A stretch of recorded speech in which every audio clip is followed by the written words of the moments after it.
আসসালামু আলাইকুম সাদিক ভাই। ওয়ালাইকুম আসসালাম। কেমন আছো রফিক? আলহামদুলিল্লাহ ভালো আছি।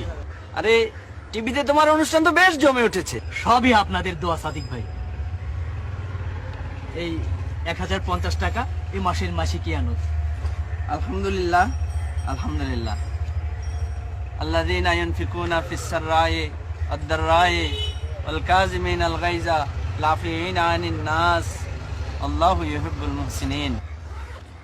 যারা সচ্ছল কিংবা অসচ্ছল উভয় অবস্থায় আল্লাহর রাস্তায় সাহায্য করে, নিজেদের রাগকে দমন করে এবং অপরের অপরাধ ক্ষমা করে, আল্লাহ এই সমস্ত লোকদেরকে খুব বেশি ভালোবাসেন, খুব ভালোবাসেন। স্যার, তোমার চাচ্চু আমাদের ওয়ার্ড সভাপতি। আসসালামু আলাইকুম। ওয়ালাইকুম আসসালাম।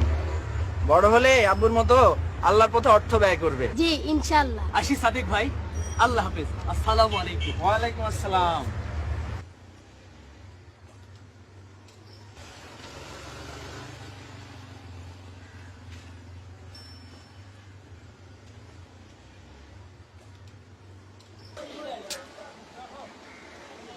গোবিন্দ, আরে ও গোবিন্দ, নমস্কার নমস্কার। তোমার বাবার অবস্থা কেমন? ডাক্তার দেখে গেছে? আগে ডাক্তার দেখে গেছে, এখন কিছুটা ভালো, ওষুধ দিয়ে গেছে। আমি ফেরার পথে তোমার বাবাকে দেখে যাব। আর তোমার বাবার ঔষধের জন্য আর তোমার পরীক্ষার ফি বাবদ এই টাকাগুলি রাখো। আপনার সাহায্য না পেলে আমার বাবার সুস্থ হতো না দাদা, আমার পড়ালেখা বন্ধ হয়ে যেত। ভগবান আপনার মঙ্গল করুক। হে ঈশ্বর, তুমি রফিকদের মঙ্গল করো ঈশ্বর।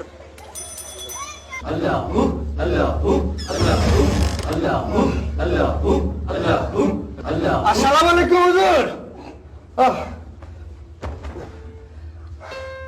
আপনার বাথরুমে বড্ড গরম হুজুর। আপনার বাথরুমে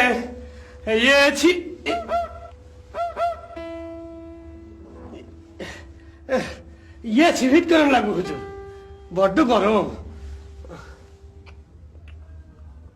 বাহ বাহ বাহ বাহ বাহ বাহ। হুজুর, উজবেকিস্তান থেকে মাদারের লাগে যে টাইলস আনাই দিছি তা ফিট করে দেওয়ার পর মাদারটা কেমন ঝকঝক ফক ফক করবার লাগছে। হ্যাঁ, তাই শুনলাম কারেন্ট চলে গেলে নাকি মাদারটা অন্ধকার হইয়া যায়। তা তো থাকবই, আপনি কোনো চিন্তা করেন না হুজুর। ইলেকশনটা হইয়া গেলে মাজারের লাইগা জেনারেটর কিনা দেব, তখন সারা রাত বি চলবো, সারা দিন চলবো। আর মিনিস্টারটা হইবার পারলে হুজুর মাজারের মধ্যে ফিট করে দেবো। তাই তো বলতে আসি, দেশের মঙ্গলের জন্য তোমার দলের আমরা চাই। কম্পিউটারের জামানা, কম্পিউটার মার্কায় ভোট দিবা, আল্লাহ খুশি হইয়া যাইব। আমি খুশি হয়ে গেলাম। দোয়া করতেছি আল্লাহ যেন তোমারে আর তোমার দলের কামিয়াব করে। আল্লাহ আমিন। তুই তোমার প্রধানমন্ত্রীরে কইবা আমার দরবারের বাইরের গেটটা বড় ত্রিকোণ, যেন একটু চৌড়া করার ব্যবস্থা করে, যাতে বার্ষিক উরস মুবারকটা জমিয়া উঠে, দরবারের বাইরের গেটটা শানদার মনে হয়। এ নিয়ে আপনি কিচ্ছু ভাববেন না হুজুর, শুধু ইলেকশনটা শেষ হোক, আমি সব ঠিক করে দেবো। তো কইছিলাম কি হুজুর, আমার যেটা লাগা, আমার যত পীর ভাই আছে আর আপনার যত মুরিদান আছে, সবাইরে যদি একটু কুয়া দিতেন, বুঝিনি তো সামনে ইলেকশন। আল্লাহ আল্লাহ।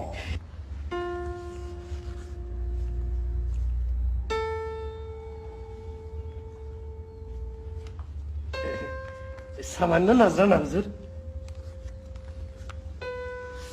আল্লাহ হুজুর, সবার ঘরে ঘরে যাইতে হইতাছে, তাই আসি হুজুর, দোয়া করি না, আসি।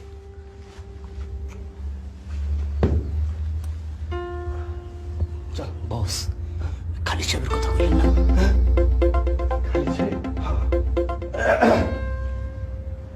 হুজুর, কইছিলাম কি, ওই বেটা খালিদ হচ্ছেন আমার চির প্রতিদ্বন্দ্বী হুজুর। ওর দিকে মুসলমান গো ঢল নামছে। আমি কইলাম হুজুর ওরে মৌলবাদীকে ঘরে ফেলামু।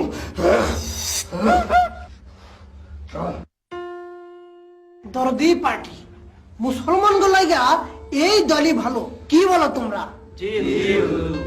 আর ওই ইসলামী দলগুলা হুজুর?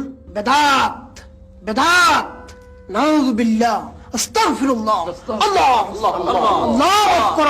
হুজুর বাবা, যারা আল্লাহর আইন কায়েম করতে চায় সেসব ইসলামী দল বেদাত হইলে এই যে দরদি পার্টি, বন্ধু পার্টি, যারা আল্লাহর বিরুদ্ধে আইন কায়েম করতে চায় তারা বেদাত না দাত? খামোশ বেয়াদব, বেত্তামিজ, কামবক্ত,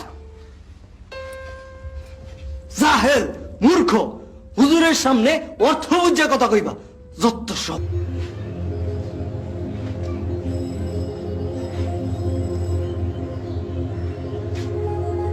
তোর ছোট চাচু কি করছে রে? ছোট চাচুর যা কাজ, টিভির স্ক্রিপ্ট লিখছে।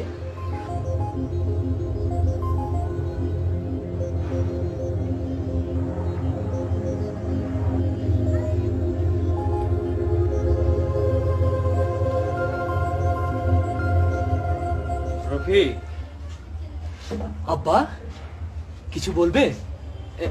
বসো।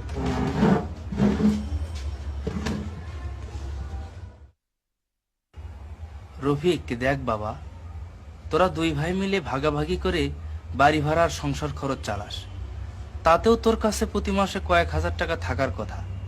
এত টাকা কি করিস তুই? তোর বড় ভাইয়ের খরচ তো তোর চাইতেও বেশি, জানিস তো। মাসুদের কোচিং টিউটরকে টাকা দিতে হয়। তোর ছেলে তো অনেক ছোট, তোর তো আর এসব খরচ হচ্ছে না। একটু দামি জুতা, স্যান্ডেল, একটু ভালো জামা কাপড় ছাড়া যে ওরা চলতে পারে। কিন্তু তুই নিজেও যেমন কম দামি জিনিসপত্র ব্যবহার করিস, তোর বউ বাচ্চাদেরকেও তাই দিস। আই রফিক, কোনো বাজে খরচ টরচ করিস না তো?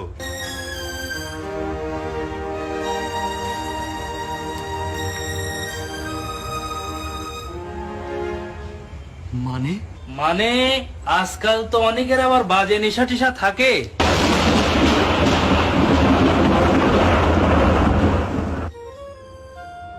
আব্বা, আব্বা, তোমার এই ছেলেকে যদি কখনো কোনো বাজে কাজ করতে দেখো, তুমি আর বড় ভাই মিলে আমার হাত পা ভেঙে রাস্তায় ফেলে দিবে। তুমি কখনো অনুমান করে ইতর শ্রেণীর মনে করবে না। ইতর শ্রেণী মনে করি না রে বাবা। আব্বা, তুমি মা ভাই ছোটবেলা থেকে শিখিয়েছ প্রতিটি কাজের হিসাব আল্লাহর কাছে দিতে হবে। সমাজ, সংসার, এমনকি রাষ্ট্রেও যদি সে বিপর্যয়ের সৃষ্টি করে তার কথার দ্বারা, ব্যবহারের দ্বারা, তবে এই দুনিয়ার বিচারকের কাছে সে ক্ষমা পেলেও আল্লাহর কাছে ক্ষমা পাবে না। তোমাদের সেই শিক্ষাই তো আমার আদর্শ। কেন আমাকে ভুল বুঝছো? তাহলে এত টাকা করিস কি তুই? ব্যাংকে জমা, শ্বশুর বাড়িতে পাঠাস, জুয়া খেলিস। জেনে রাখিস, বাপ মার ঋণ সবচেয়ে বড় ঋণ। বাপ মার মনে কষ্ট দিয়ে কখনো উন্নতি করতে পারবি না। কোথায় আমি বাপ মাকে কষ্ট দিচ্ছি? 300 টাকার চশমা দিয়ে যদি চলে যায়, তবে কেন 4000 টাকা দামের চশমা কিনবো? যে সমাজে, যে দেশে এখনো আল্লাহর আইন প্রতিষ্ঠা হয়নি, সেই দেশে বসবাস করে কেন এই অপচয় করব? আচ্ছা বাবা, থাম থাম। তোর যদি আল্লাহকে এতই ভয়, তো বাবা চল না আমাদের হুজুর কেবলার কাছে, মুরিদ হবি। হুজুর কেবলা মুরিদ? হ্যাঁ চল, তুই রাজি হলে এক্ষুনি আমি তোকে হুজুর বাবার কাছে নিয়ে যাব। হুজুরের কাছে যেতে আমার আপত্তি ছিল না ভাই, কিন্তু নামাজ, রোজা, হজ, যাকাত এসব মৌলিক ইবাদতের নিয়ম কানুন তো আমি জানি। কোন মানুষ যদি এসব না জানে, তখন জানার জন্য, শেখার জন্য হুজুরের কাছে যাবে। তাছাড়া আর কি জন্য যাবে? আরে কি জন্য যাবে মানে? মানুষের আয় উন্নতি আছে না, তার জন্য যাবে। বিপদ আপদের মুক্তির জন্য যাবে। সব কিছুর মালিক আল্লাহ। বিপদ আপদ, আয় উন্নতি সবকিছু আল্লাহ দেয়, আবার আল্লাহ তা থেকে মানুষকে হেফাজত করে। মানুষ যদি কোরআন হাদিস সঠিকভাবে আঁকড়ে ধরে, তবে আল্লাহ তার জন্য যথেষ্ট। দোয়া চাইবার জন্য যাবি না? আব্বা, দোয়া চাইবার জন্য মুরিদ হওয়া লাগে না, তবে হ্যাঁ, তোমাদের পীর যদি খাঁটি মুসলমান হয়ে থাকেন তবে তিনি প্রতিটি মানুষের কাছে গিয়ে রসুল সাল্লাল্লাহু আলাইহি সাল্লামের মতো ইসলামের সঠিক দাওয়াত দিক, আমি তার সঙ্গী হব। তোমাদের পীর দেশের ক্ষুধার্ত, বন্যা পীড়িত, অসহায়, দরিদ্র মানুষের সেবা করার জন্য এগিয়ে যাক, হাজার হাজার মানুষ তার সঙ্গী হবে। তখন মনে হবে মুসলমানদের জন্ম হয়েছে সমস্ত পৃথিবীর কল্যাণের জন্য। কিন্তু তোমাদের পীর তো রসুল সাল্লাল্লাহু আলাইহি সাল্লামের পথের পথিক না আব্বা। কি সব বাজে বকছিস? এক এক পীরের এক এক তরিকা থাকে, আর সেই তরিকা অনুযায়ী জিকির আজকের করতে হয়, তাতে বহুত ফায়দা হয়।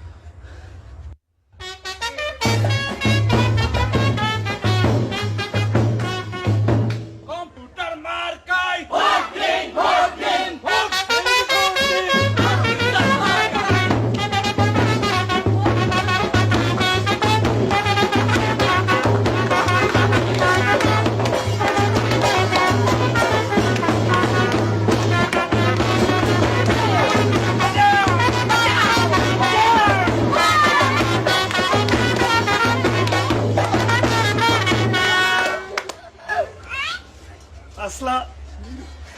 আসসালামু আলাইকুম। ওয়ালাইকুম আরে আরে কি করছেন, কি করছেন?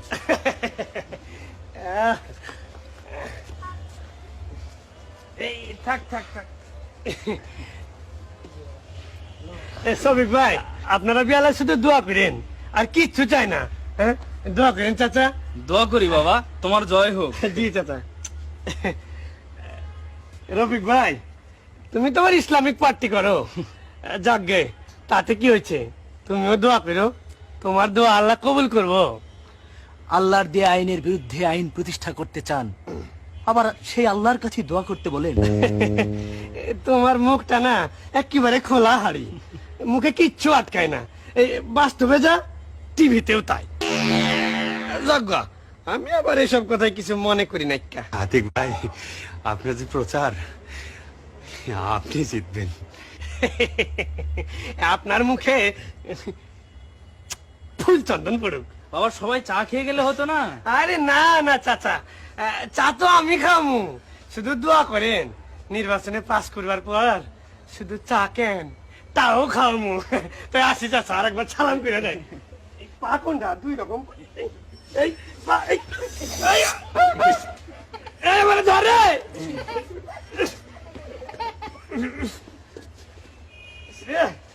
বাবা।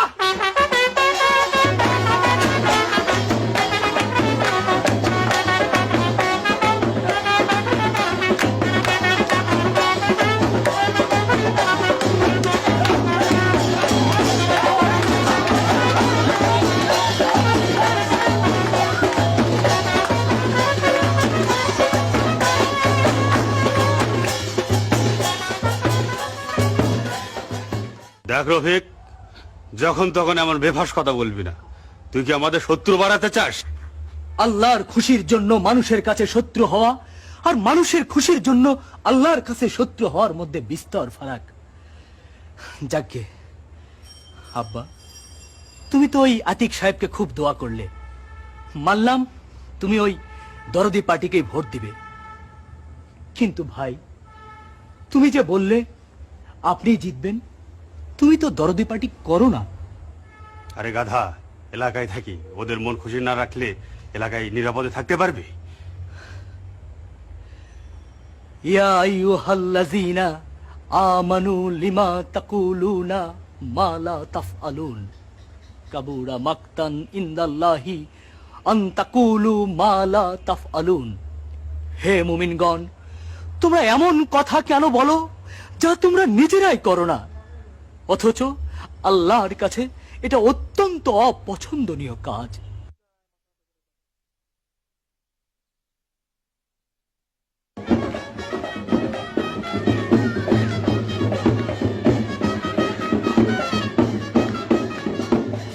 আরে ভাই, দাড়ি রাখা তো সুন্নত, মুসলমানদের প্রত্যেকে দাড়ি রাখা উচিত, তাতে আলাদা একটা মর্যাদা ফুটে ওঠে।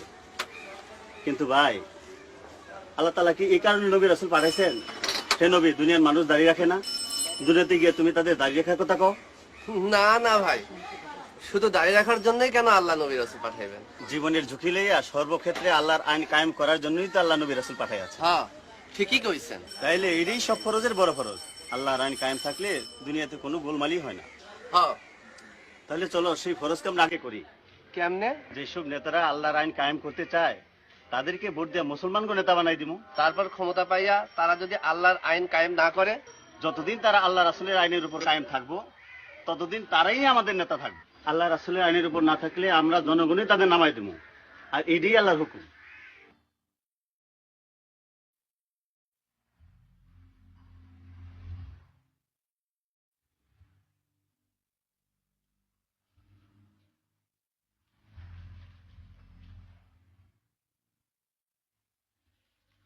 চলেন দেখি ওদুদ সাহেব, দেখি আপনার বিলটা কি করা যায়।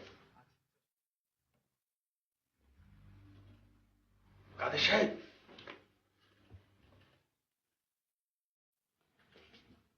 একেবারে হাতেই উঠেছি। এই আপনি তো মোটামুটি স্যারকে শেয়ার দিয়ে দিয়ে হাতে রেখেছেন। আপনার কথা স্যার যেমনি শুনেন তেমনি আপনাকে ভালোবাসেন। এই যে, 40,000 আছে। আমার স্যার চাকরিটা যেভাবে হোক আপনি কিন্তু কোনো চিন্তা করবেন না, মনে করেন চাকরি হয়ে গেছে।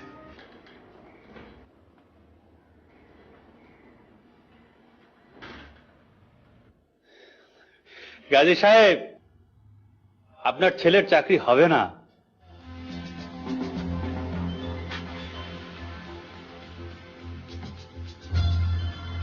কেন? ও তো আল্লাহর আইন কায়েম করতে চায়, জানেন তো এখনকার সময় এত সৎ থাকলে চলে না, তাই ওদের চাকরিও হয় না। অন্ধকারে আর কতদিন বসবাস করবেন শফিক সাহেব? ভোর একদিন হবেই এই দেশের মাটিতে ইসলামের পতাকা পথ পথ করে উঠবে, আলো ঝলমল করে উঠবে চারপাশ। এদেশের অফিস, আদালত, কলেজ, বিশ্ববিদ্যালয়, সরকারি বেসরকারি প্রতিষ্ঠানগুলো আবার দুর্নীতিমুক্ত হবে।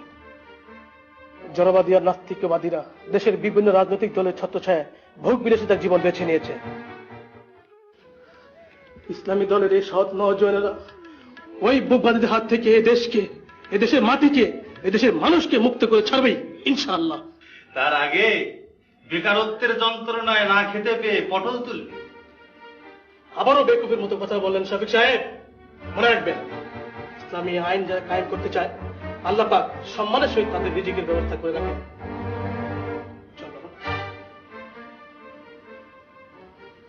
বুঝলেন কাদের সাহেব, এরাই হলো মৌলবাদী। যা বলেছেন আর কি।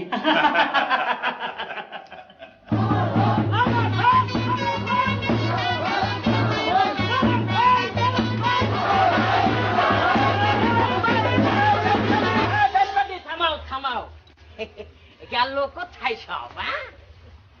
আসসালামু আলাইকুম। ওয়ালাইকুম সালাম। আরে মিয়া, তুমি তো ডাকাতি করে জেল খেটেছ, তুমি আবার নেতা হলে কবে? এই ডাকাতি তো করছি ভাইজান নেতা হবার জন্যই, ওই জেলটাও খাচ্ছি নেতা হবার জন্যই। আমরা নেতা না হইলে, আমাদের ইলেকশনে পাস না করাইলে আপনি ঘুষ খাইবেন কেমনে? আমাদের দেশে আসলে সৎ নেতা দরকার। দেশের মুসলমানরা যেদিন সত্যিকারের নেতা চিন্না নিব এবং সত্যিকারের মুসলমান হইয়া কাজ করব, সেই দিন আমাদের ভোট না দিলেও চলবো। পাগল না মাথা খারাপ? পাগল না মাথা খারাপও না।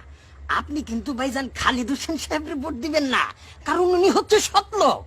সৎ লোকরে ভোট দিলে, ক্ষমতায় আনলে আপনি দুর্নীতি করবেন কেমনে? হ্যাঁ, এর লাগেই তো এবার ইলেকশনে খারাইছি ভাইজান।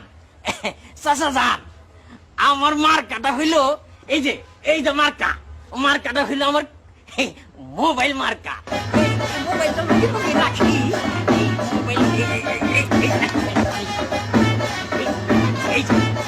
এই মার্কায় ভোটটা দিবেন ইনশাল্লাহ, আশা করি। আর আপনি তো ভোট দিবেনই। না না, দেখা যাক কি, আপনি ভোট না দিলে, আমরা যদি ক্ষমতায় না আসি, আপনি ঘুষ খাইবেন কেমনে? আল্লাহ হাফেজ। মার্কাটা কি? চলো।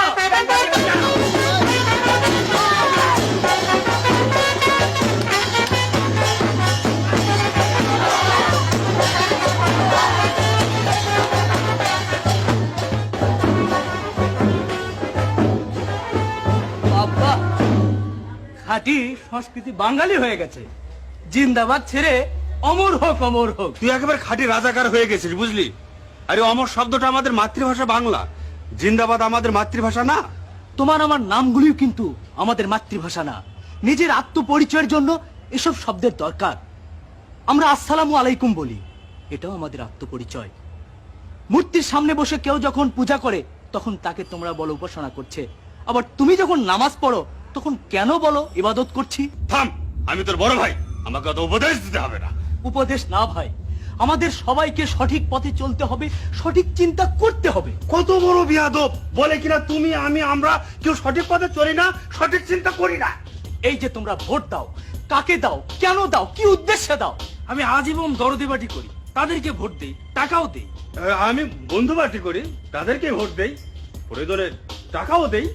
তাহলে শোনো, লান তানালুল বিররা হাত্তা তুনফিকু মিম্মা তুহিব্বুন ওয়া মা তুনফিকু মিন শাইইন ফাইন্নাল্লাহা বিহি আলিম। তোমরা নেকি অর্জন করতে পারো না যতক্ষণ না তোমরা তোমাদের প্রিয় বস্তুগুলো আল্লাহর রাস্তায় ব্যয় করো। আর তোমরা যা ব্যয় করো আল্লাহ তা থেকে কখনোই বেখবর থাকবেন না। অথচ তোমরা অর্থ ব্যয় করো যারা আল্লাহর আইনের বিরুদ্ধে আইন প্রতিষ্ঠা করতে চায় তাদের পিছনে। কিন্তু আমি আমার অর্থ ব্যয় করি ইসলাম প্রতিষ্ঠার কাজে, আল্লাহর হুকুম মেনে চলার চেষ্টা করি। এতদিনে বুঝলাম তুই টাকা পয়সা কোথায় ব্যয় করিস। ইসলামকে রাজনীতির মধ্যে ঢুকাবার জন্য নিজের পকেটের টাকা খরচ করে বাপ ভাই সংসারকে কষ্টের মধ্যে রেখে ওই সব ফালতু মূর্খ লোকদেরকে টাকা দিস। তোমরা যাদের ভোট দাও, টাকা দাও, ওই যে সালাম সাহেব, ওই যে আতিক সাহেব, তারা কি নামাজ পড়ে, তারা কি রোজা রাখে, তাদের চরিত্র কি সৎ? ওই তোর ওই ইসলামী নেতা খালিদ সাহেব নামাজ রোজা করে, তাতে কি হয়েছে? সে কি সৎ? সৎ বলে ইলেকশনে খরচ করার মতো টাকা তার নেই। তার পুঁজি, তার সততা আর কোরআন হাদিসের জ্ঞান।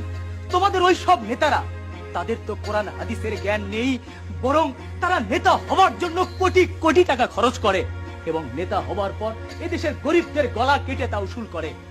তোমরা তো ইসলামকে জানার চেষ্টা করো না, ইসলামের কথা শুনলেই তোমরা নাক শিটকাও। অথচ যুগ যুগ ধরে এদেশের মানুষের উন্নতি হচ্ছে না, দেশের উন্নতি হচ্ছে না, পরিবর্তন হচ্ছে না মানুষের নৈতিক চরিত্রের। তারপরেও তোমরা ওই সব নেতাদের সাপোর্ট করে আসছো, তাদের নীতিকে তোমরা সাপোর্ট করে আসছো। আরে বীজ ভালো না হলে কিসের গাছ, কিসের ফল? এই তুই বীজের কি বুঝিস, নীতির কি বুঝিস? বুঝি ভাই, বুঝি। মানুষের আসল কল্যাণ তার নীতির মধ্যে, আদর্শের মধ্যে। যারা নীতি বানায়, আইন বানায়, তারা তা কিসের আলোকে বানায়, কোন জ্ঞানে বানায়? তোমাদের ওই সালাম সাহেব, আতিক সাহেব, ওরা ধোঁকাবাজ, ওরা মদ্যপ, ওরা নামাজ রোজা না করে আল্লাহর সঙ্গে বেইনসাফি করছে। তারা মানুষের উপর ইনসাফ করবে কেমন করে? তারা যে নীতি বানায়, আইন বানায়, তা নিজের স্বার্থের জন্য বানায়। তারা আল্লাহর হুকুমের ধার ধারে না। চুপ কর, তুই ওদের প্রসঙ্গে কি জানিস? ওরাই তো রাজনীতি করবে। তোরা ইসলামকে রাজনীতির মধ্যে টেনে নিয়েছিস, নিজের টাকা খরচ করছিস ইসলামকে রাজনীতির জন্য। আপন ভাই বলে এতদিন কিছু বলিনি, আজ বলতে বাধ্য হচ্ছে। তোর স্থান জাহান্নামে, তোর মুখ দেখাও। তোমরা আল্লাহর আইন প্রতিষ্ঠা করার জন্য মুসলমান নাম নিয়েছো, অথচ কত বড় ধোঁকাবাজ তোমরা। তোমরা আল্লাহ ও তার রাসূলের সঙ্গে প্রতারণা করে মানুষের মন গড়া জীবন ব্যবস্থা প্রতিষ্ঠা করতে জীবন উৎসর্গ করছো। তোমরা প্রতারক, তোমরা ভণ্ড মুসলমান। রফিক, এসব তুই কি বলছিস? আমি ঠিকই বলছি আব্বা। চুপ কর বিয়াদব! এই তোর ইসলাম? আব্বাকে ভণ্ড মুসলমান বলিস, আমাদেরকে ভণ্ড মুসলমান বলিস? তুই একটা শয়তান। আজ থেকে তুই আলাদা থাকবি। তোর সাথে থাকলে আমাদের গুনাহ হবে। ভেবেছিলাম তুই মানুষ হবি। আজ থেকে তোর মুখও আমরা দেখবো না। এসো তো আব্বা, ওর মুখ দেখে আমরা বন্ধ করে দেবো। আরে ও আলাদা থাকবে মুখে বললেই পারতো, তা না, নানান দোষারোপ করে। নিজের মতো টাকা পয়সা খরচ করে ও বুঝাতে চায় ও আমাদের কেউ না, ও আলাদা থাকবে। তা আলাদা থাকবে তো থাক।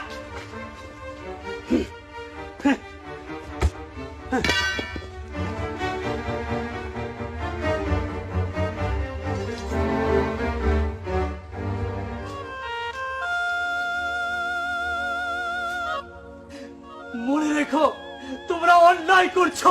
তোমরা যা করলে তা জেদ আর হিংসা ছাড়া কিছু না। তোমাদের এ ভুল একদিন ভাঙবে। মানুষের মন গড়া মতবাদ গ্রহণ করে তোমরা আপনকে পর করে দিয়েছো। দুনিয়ার জঘন্য স্বার্থ নিয়ে তোমরা একে অপরের সাথে ঝগড়া করছো। মনে রেখো, এর পরিণাম ভালো না। এর ফল তোমাদের একদিন ভোগ করতেই হবে। এই চুপ কর, তোর কোনো কথা আমরা শুনতে চাই না। আজ তুই আমার ছেলেকে 100 টাকা দিতে চাস না, উল্টা বলিস আমার ছেলের জন্য নাকি তোর ছেলে নষ্ট হচ্ছে। আব্বাকে সামান্য ফালতু কম দামে চশমা কিনে দিস, অথচ টাকা খরচ করেছিস ইসলামকে রাজনীতি বানানোর জন্য। তুই রাজাকার, তুই আমার দলের বিরুদ্ধে কথা বলিস, আব্বার দলের বিরুদ্ধে কথা বলিস, তোকে চেনা হয়ে গেছে। আরে আরে আমাকে চিনবে কি? চিনার জ্ঞান কি তোমাদের আছে? তোমাদের ওই নেতারাই তোমাদেরকে অন্যায় অবিচারে লিপ্ত রেখেছে। আরে মানুষের তৈরি স্বার্থের বিচার কখনো সুবিচার না, অন্যায় বিচার, অন্যায় বিচার। আজ যদি আল্লাহ তাআলার মুহাম্মদ সাল্লাল্লাহু আলাইহি সাল্লামের বিচার ব্যবস্থা এই সমাজে প্রতিষ্ঠিত থাকতো, তাহলে আমরা দুনিয়ার সামান্য বিষয় নিয়ে ভাগ হতাম না। হে আল্লাহ, তুমি আমার বাপ ভাইকে ক্ষমা করে দাও। আল্লাহ, এ পরবর্তীকার, তুমি আমার বাপ ভাইকে ক্ষমা করো, ওদেরকে তুমি মাফ করে দাও। খোদা, মাফ করে দাও, মাফ করে দাও, মাফ করে দাও।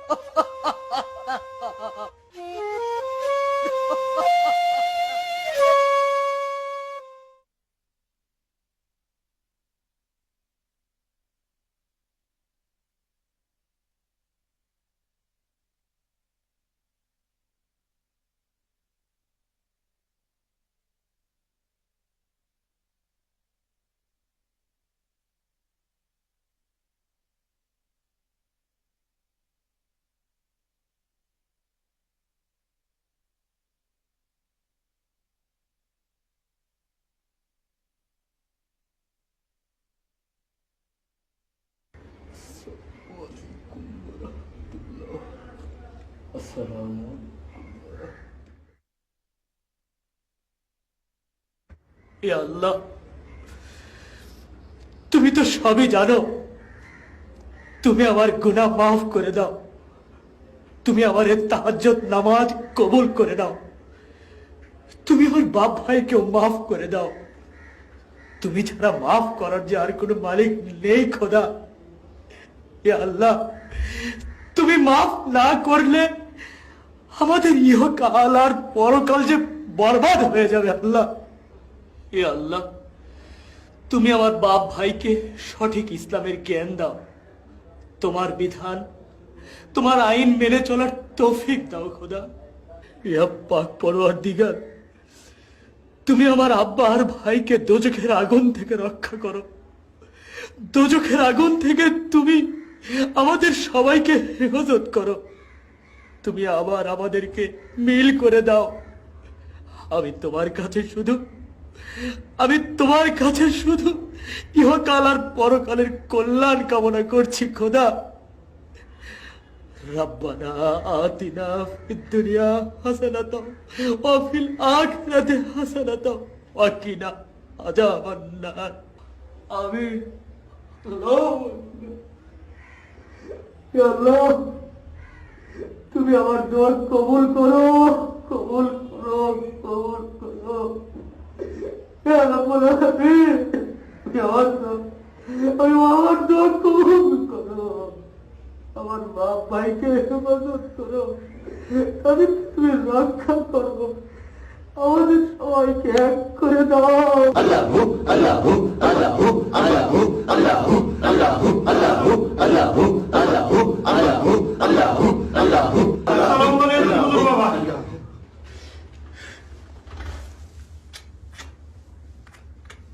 হুজুর বাবা, আমার তো সমস্যা। আমার ছোট ভাইয়ের সাথে আমরা আলাদা হয়ে গেছি। ঘরের সামনে বেড়া উঠেছে। আপনার তাবিজ পোতার পর ওর মাথাটা বড় বেশি গরম হয়ে গিয়েছিল।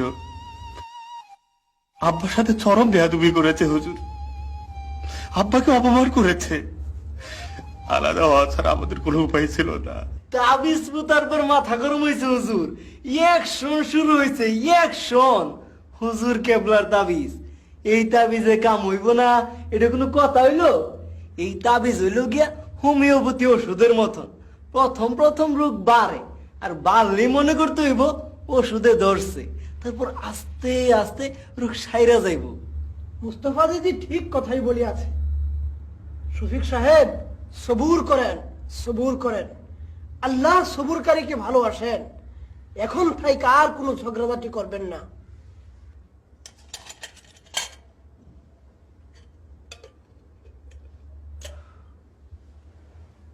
এই তাবিজখানা বেড়ার গায়ে লটকাইয়া রাখবেন, ঠিক আছে? জি হুজুর, ঠিক আছে। আর আর আমার ভাইয়ের বেতনের একটা অংশ ইসলাম প্রতিষ্ঠার পেছনে ব্যয় করে হুজুর। কত বড় পাপিষ্ঠ! ইসলামকে রাজনীতির মধ্যে টেনে এনে তার জন্য অর্থ ব্যয় করা। হুজুর, দিনের পর অর্থ খরচ করা মানে তো আপনার দরবারে দেয়া, তাই না হুজুর? আপনার আব্বা তো মোটামুটি ঘরেই বসে থাকেন। জি হুজুর বাবা। আপনার আব্বারে 1,25,000 বার দুআয়ে ইউনুস লা ইলাহা লা ইলাহা ইল্লা আনতা ইল্লা আনতা সুবহানাকা সুবহানাকা ইন্নী কুনতুম মিনাজ জালিমিন ইন্নী কুনতু মিনাজ জালিমিন। এই দোয়া পড়া 2 রাকাত নফল নামাজ পড়া দোয়া করতে বলবেন। জি আচ্ছা হুজুর, ঠিক আছে। আসসালামু আলাইকুম। আপনারা বৈশা জিকির করেন।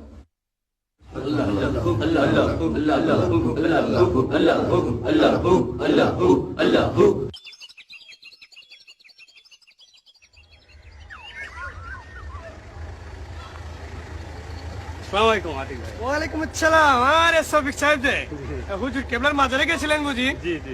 ভালা ভালা। আরে খুব নেক বক্ত হুজুর, তার সব কথা মাইনা চলবেন, জীবনে সবই পাইবেন। জি আচ্ছা। আরে মিয়া শুনেন, আপনার ছোট ভাইটারে তো কুপার থেকে ফেরাবের পারলেন না। চেষ্টা করছি আতিক ভাই। আরে কিসের চেষ্টা বিষ্টা মিয়া? তারে কোন ইসলাম টিসলাম কিছু না, আরে খাঁটি বাঙালি হয়ে বাঁচবার কোন, বুঝছেন? জি আতিক ভাই। আচ্ছা, খুশি হলাম, খুশি হলাম। আচ্ছা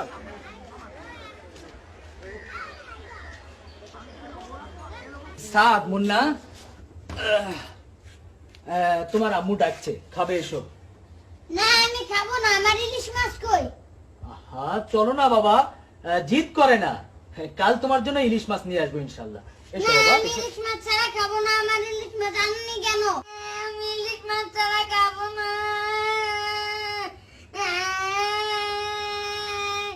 এসো বলছি। না আমি ইলিশ মাছ ছাড়া খাবো না। আমি ইলিশ মাছ ছাড়া খাবো না।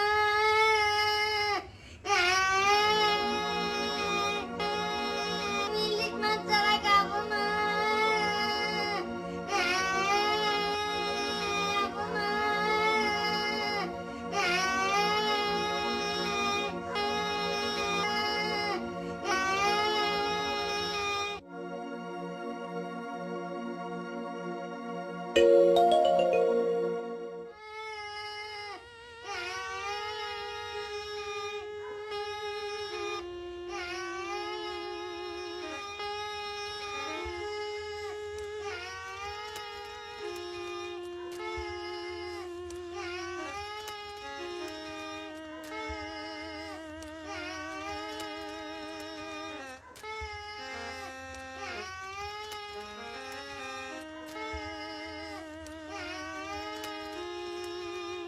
দাদু, দাদু, আয় দাদু, ইলিশ মাছ দিয়ে ভাত খাবি?